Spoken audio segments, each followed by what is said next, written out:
আসসালামু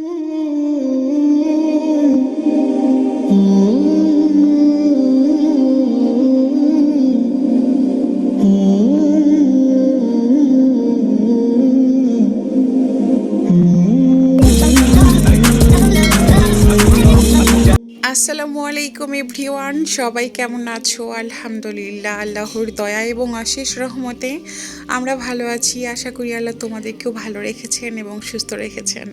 রহমতের মাস, বরকতের মাস, পবিত্রতার মাস, বিশুদ্ধতার মাস আলহামদুলিল্লাহ খুব ভালো কাটছে।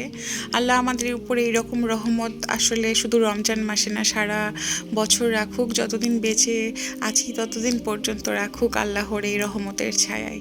তবে আজ কিন্তু 8 মার্চ বিশ্ব নারী দিবস। তো সেইখান থেকে আসলে আন্তর্জাতিক নারী দিবসে বলার কোনো কিছুই নাই। আমি যে একজন নারী, এখন আমরা বাংলাদেশে বসবাস করি, একটা সত্য কথা, মানে বিষাক্ত সত্য কথা হচ্ছে যে এইটা শুধু বাংলাদেশের জন্য আসলে আজকের দিনটা না। কেননা আমি বাংলাদেশে এখন সেফ না। নিজেকে আসলে সত্যি কথা এখন সেফ বলতেও মানে মুখ দিয়েও আসে না যে আমি এখন বাংলাদেশে সেফ। শুধু নারী না, আসলে নারী পুরুষ কেউই বাসার বাইরে এখন আর সেফ না। আর তাছাড়া প্রতিদিন প্রতিনিয়ত একের পর এক যেই রকম নির্মম কাহিনীগুলো আসতেছে আমাদের মেয়েদের ওপর, সেগুলো শোনার পরে না আর কিছুই ভালো লাগে না। সত্যি কথা, মানে কি যে খারাপ লাগে, যেটা মানে প্রকাশ যে করবো সেটার ভাষাও আসলে আসতেছে না। যাই হোক, আসলে 2-3 দিন যাবো যে নিউজটা ছড়িয়েছে বা দেখা যাচ্ছে যে একটা শিশু বাচ্চাই তো 7-8 বছরের একটা বাচ্চা, তো শিশু বাচ্চার মতোই, তাই না? সে তো আর বড় না। তো তার সাথে তার দুলাভাই বা বোনের শ্বশুর যেগুলো কাহিনী করেছে, মাগুরার যে ঘটনাটা, মেয়েটার এখন পর্যন্ত জ্ঞান ফিরে নাই। তো এগুলো শোনার পরে আসলে ভালো থাকা যায় না। শুধু এটা তো একটা ঘটনা, প্রত্যেকটা ঘটনাকে যদি আসলে বলা যায়, তো অ্যাজ এ একটা মানুষ সবার প্রথমে, তারপর একটা মেয়ে হয়ে বলতে চাই যে জঘন্য লাগে এগুলা। সো নারী দিবস তো আমাদের জন্য না। বাংলাদেশে এখন ঘরে ঘরে যা হচ্ছে এগুলো আমরা সবাই অবগত। সেই সব কথা আসলে নাই বলি না কেন, অ্যাকচুয়ালি এগুলো আমার ভেতরের কথা ছিল, আমার মনের কথা ছিল, যেগুলো আসলে আমি চাচ্ছিলাম তোমাদের সঙ্গে শেয়ার করতে। আর এখন যদি শুরু করি, এটার না শেষ হবে না। তো যাই হোক, নিজেকেই শেষ করতে হবে। তবে একটা দোয়া করে যেতে চাই যে আল্লাহ তাআলা যেন এগুলো যারা করে, এই পশুদেরকে আল্লাহ যেন আসলে কঠিন শাস্তি দেয়, এবং আমাদের মা বোন বা আমরা যেন সবসময় ভালো থাকি, নিরাপদে থাকি। এই দোয়াটা ছাড়া আসলে কেউ নাই, কেননা এখন আল্লাহ ছাড়া আমাদেরকে কেউ সেভ করতে পারবে না। একটা একটা মেয়ে একজন ভাইয়ের কাছে সেভ না, একটা মেয়ে একজন বাবার কাছে সেভ না।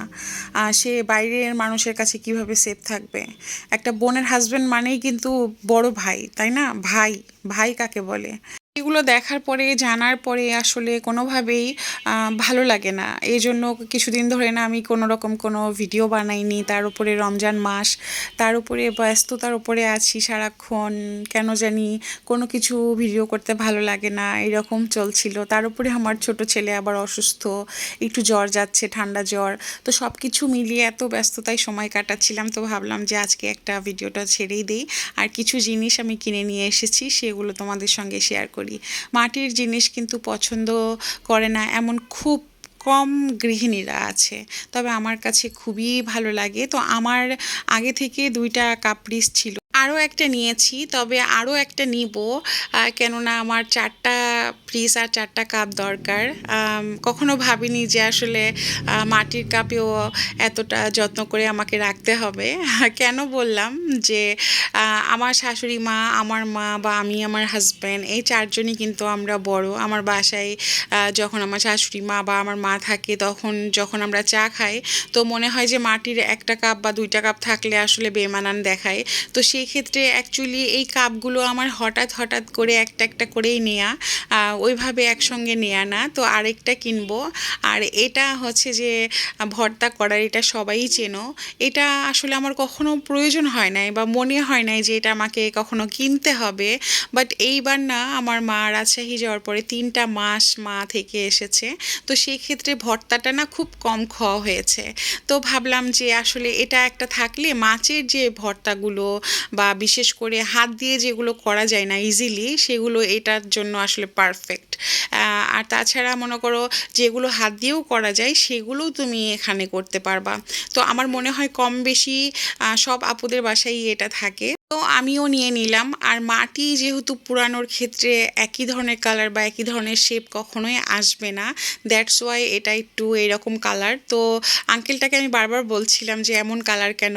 এই যে কাপ পিরিজটা এনেছিলাম 300 ফিট থেকে, আর প্রত্যেকটা কাপ পিরিজই কিন্তু আমার ভ্যান থেকে কেনা।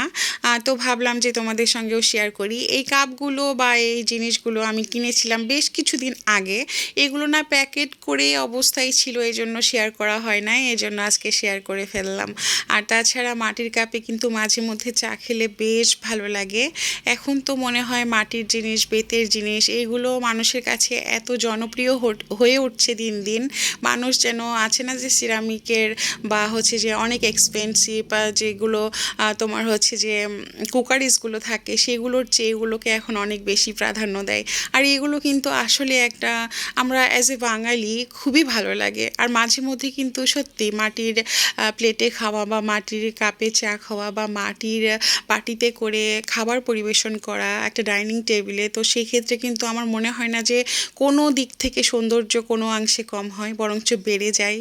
ইভেন খুবই ভালো লাগে, নিজেদেরও খুব ভালো লাগে। শুধু গেস্ট আসলে যে তোমাদেরকে প্রিপারেশন মানে অর্গানাইজ করতে হবে তা কিন্তু বিষয়টা না। আমরা সপ্তাহে বা মাসে বা 6 মাসে একদিন তো এইভাবে অর্গানাইজ করে খেতেই পারি। আজকে আমার যারা ব্লগটা দেখছো বা এখন পর্যন্ত ধৈর্য ধরে আছো তাদেরকে অসংখ্য ধন্যবাদ। আর অবশ্যই ভিডিওর এই পর্যায় পর্যন্ত যারা আছো, যারা লাইক দিতে ভুলে গিয়েছো একটা লাইক দিও। আর ভালো লাগলে অবশ্যই তোমার মতামতটা জানিয়ে চ্যানেলটা সাবস্ক্রাইব করে আমার সাথেই থেকো। যারা আমার আগের ব্লগগুলো দেখো নাই, যে রামাদান প্রিপারেশন বা হচ্ছে একের পর এক যে ভিডিওগুলো ছেড়েছি সেগুলো কিন্তু দেখে নিতে পারো। গতকাল আমি হালিম রেসিপি শেয়ার করেছি, ইভেন ড্রাই ফ্রুটস মিল্ক শেকটা বানিয়েছিলাম খেজুর আর বাদাম দিয়ে। এটা কিন্তু ইফতারের জন্য পারফেক্ট একটা ড্রিঙ্কস হতে পারে, সেটার রেসিপিও শেয়ার করেছি, সেগুলো তোমরা কিন্তু দেখে নিতে পারো।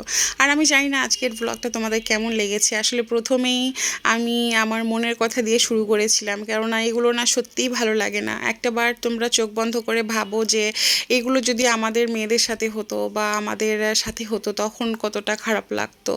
তো যাই হোক, আল্লাহ তাআলা সবার উপর সহায় হয়, এই রমজান মাসে যেন সব কিছু দূর করে দেয়। আজকে খুব ছোট একটা ব্লগ শেয়ার করলাম, তোমাদের মতামতটা অবশ্যই জানিও। আর খিচুড়িটা রান্না করেছিলাম মটরশুঁটি দিয়ে আর গরুর মাংস দিয়ে আলু দিয়ে ঝোল। এটা কিন্তু খুব পছন্দের খাবার আমাদের। তো যাই হোক, তোমরা ভালো থেকো, আমার জন্য দোয়া করো। দেখা হবে নেক্সট ব্লগে। আজকের জন্য আল্লাহ হাফেজ।